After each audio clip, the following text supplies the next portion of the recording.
我们来做凉拌腐竹，甜甜 QQ 的腐竹，淋上特调酱汁，简直停不下来。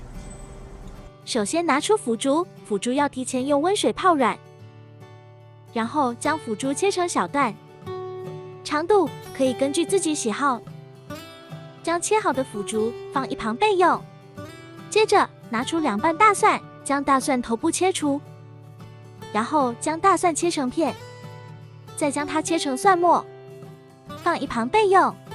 接着我们拿出洗干净的香菜，将它切成小段，然后与大蒜放一起备用。接着我们拿出锅，锅中倒入适量水，开火将水煮开。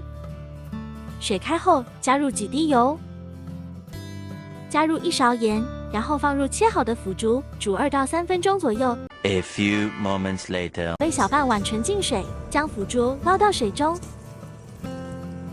然后沥干水分，盛到干净的碗中。接着加入1小勺糖，加入1勺醋，加入2勺酱油，再加入2勺麻油，放入蒜末，撒上香菜，然后抓均匀。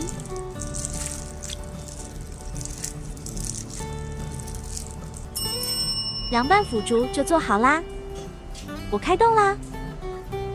腐竹带有芝麻油的香味，真的很棒哦。具体的食谱清单在这里。